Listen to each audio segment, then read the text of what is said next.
안녕하세요. 이슬라의 아이들을 쓴 양수련 작가입니다. 어느 순간 그런 생각이 들더라고요. 분명히 나도 찬란했던 10대를 거쳐왔던 것 같은데 그 기억들이 점점 희미해지는 거예요. 그래서 이건 안 되겠다. 내가 10대를 풍요롭게 기억하고 싶어서 그래서 야니와 함께 아루와 함께 신나는 세상의 경험 그거를 다시 쌓는 계기가 되었던 것 같아요.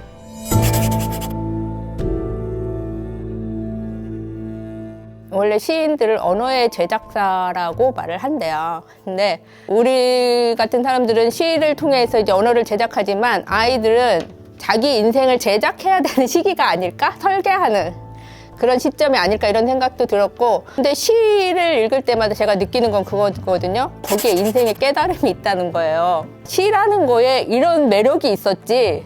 그럼 아이들이 이성이 통제된 그 사회에서 시를 배운다는 건 되게 위험한 일 같기도 했어요. 어른들이 만들어 놓은 세상에서.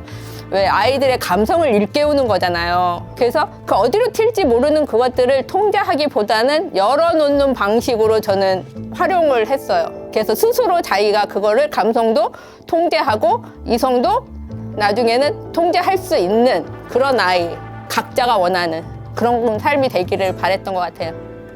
모험에 두려워하지 않고 어떤 거에 무서워하지도 않고 내가 옳다고 생각하는 거는 뚝심 있게 밀고 나갈 수 있는, 요즘 아이들도 좀 그런 면모가 많이 있었으면 좋겠어요. 아이들이 나쁜 일에 전념한다고 생각하지 않거든요.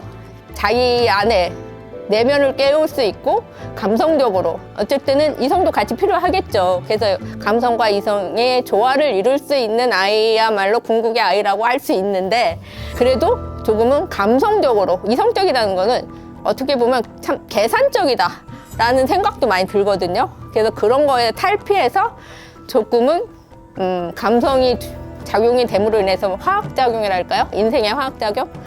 그런 것들이 또 시에는 많이 나타나 있거든요. 우리가 이성적으로 생각했던 것인데 감성과 감성이 만남으로 인해서 화학작용을 일으키면 또 다른 세계, 우리가 전혀 생각하지 못했던 일들이 벌어지잖아요. 그것과 마찬가지로 그것도 새로운 경험?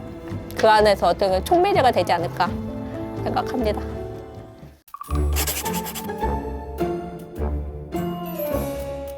어느 날 전화를 받았어요.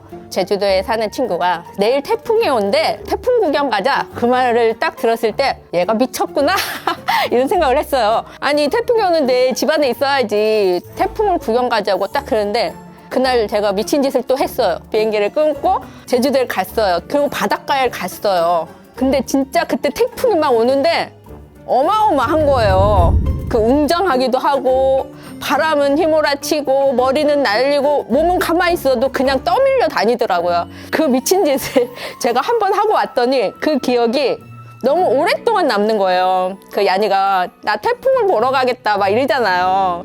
그래서 그 태풍을 봤을 때 위험하다, 무섭다, 겁나다가 아니라 재밌겠다, 즐겁겠다 이런 상상이 저 먼저 들었거든요. 그래서 여기 첫 장면도 야니가 태풍을 쫓아서 가서 바다에서만 살던 아이가 육지의 아이를 만나게 되는 거죠.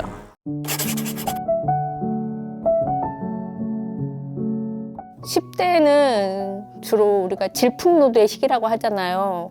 자기의 충동적인 면도 있고 또 감수성도 예민하고 또 이성적으로도 좀 뭔가 해야 되는데 차분하지 않은 그런 지점들이 있고, 그래서 어른들은 자기가 아이가 조금은 성숙하길 원하잖아요.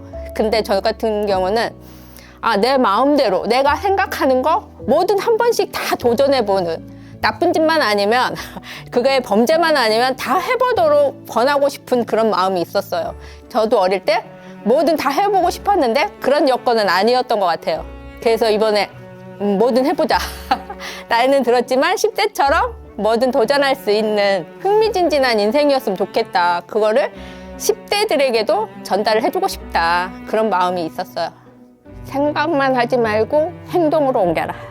그게 진짜 삶이다. 그 얘기하고 싶었어요. 그래서 10대들에게, 이 지구상의 모든 10대들에게 보내는 저의 러브레터? 그렇게 인식을 해주시면 좋을 것 같아요.